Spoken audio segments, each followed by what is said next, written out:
Okay, so now we're going to talk about distance and technology. The idea here is that technology helped weather the distance. Okay. So first with roads, for instance, the idea is that the Australians benefited from new technology like Macadam's principle, with people saying that the roads were as good as the highways of Britain, so that Australians were at an advantage there. Which you need to know also that there were regular service of coaches at the time in the 1820s, and that the roads were built by convicts. Okay. What about the railroads? Yes, so that's taken from Blaney's book. What you see here is that you have different gauges. Okay, so the distance between the two rails is different from one colony to another. So you see here that Sydney, Melbourne, and Adelaide and Brisbane developed as separate colonies, and that the role of the railroads, of the railway, was not as important as it was in the United States at first. Okay, so you see it's mainly to go inland. It's not to link a city to another.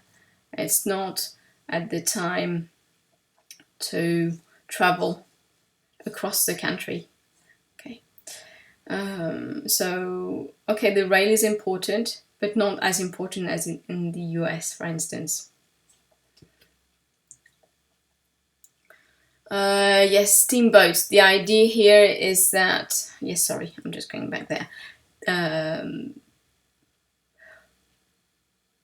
It didn't play a very important, rail didn't play a very important role because basically they were still using ships to travel from one city to another. It was closer. In 1831, okay, the first steamboat carried passengers and mail. So steamboats were faster most of the time, but not always in the Australian case. But for mail at least, they were useful, steamboats. Okay, for a long time, sailing vessels were nearly as fast. Okay, so technology had its importance, but it didn't change the lives of Australian settlers as much as it changed the lives of American settlers, for instance. Perhaps the most important technological advance was the telegraph. Okay, so about 8 years after its first implementation, it linked all the major cities. So it meant that news traveled faster.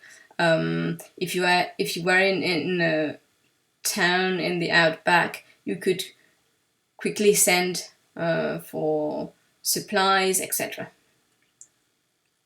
Okay, so the last part here is distance and society. So, what do you need to know here?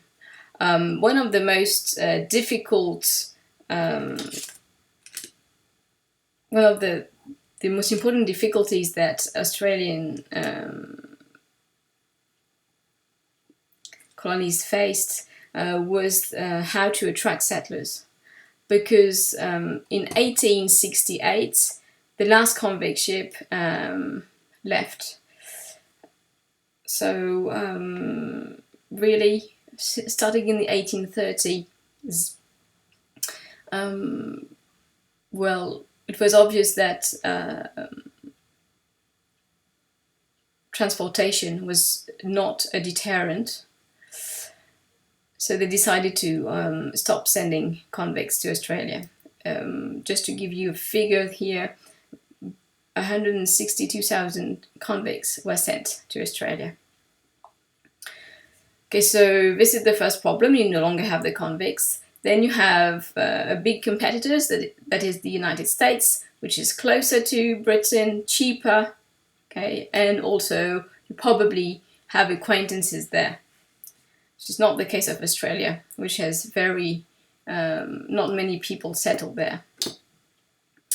So they thought, okay, so we can't really attract poor people. Are we going to be able to attract wealthy men?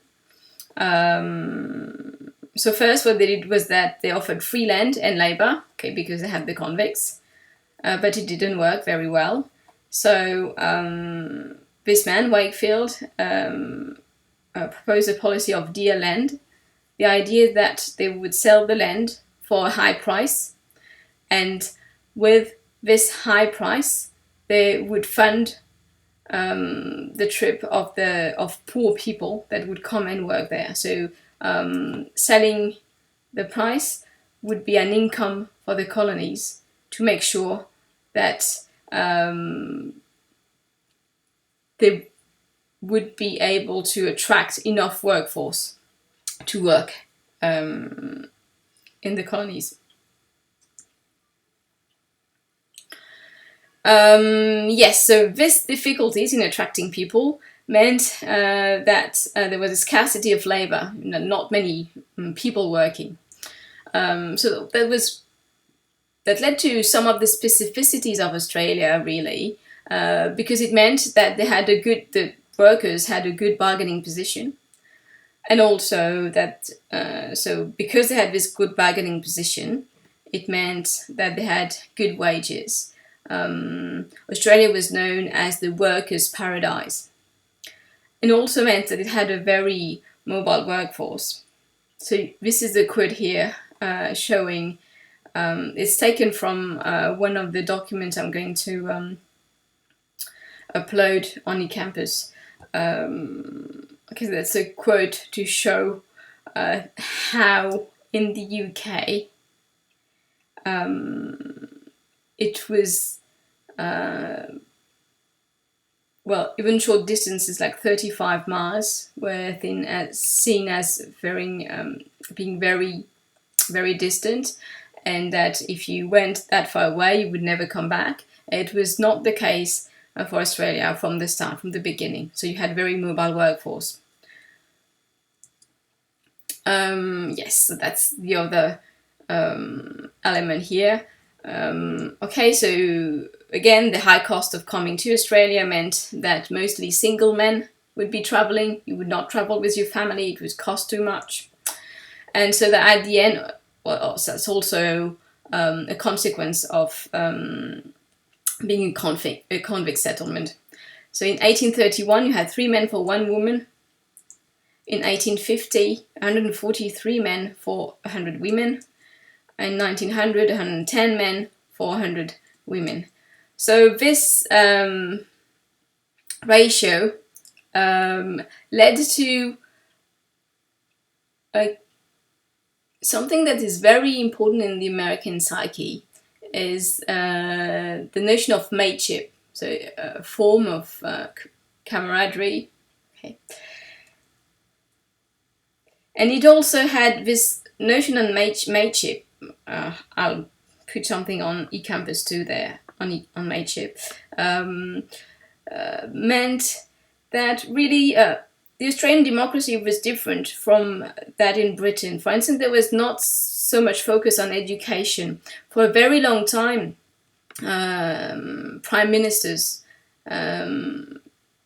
didn't attend university. So it was not deemed as something of importance. And Blaney also explained the love of sport because of this ratio at the beginning there. Okay, so that's how he explains it. In all of the videos I showed you earlier, there was lots of pictures of different sport, Australian football, etc. And I cut them out. But really, in all the videos, you had half the video was about sport. Okay, so that's it for this week, and the idea that distance is still very important in the 19th century for Australia. Okay. Okay, so next week we'll talk about the 20th century. We'll mostly focus on social issues and Indigenous people and the White Australia policy. Thank you.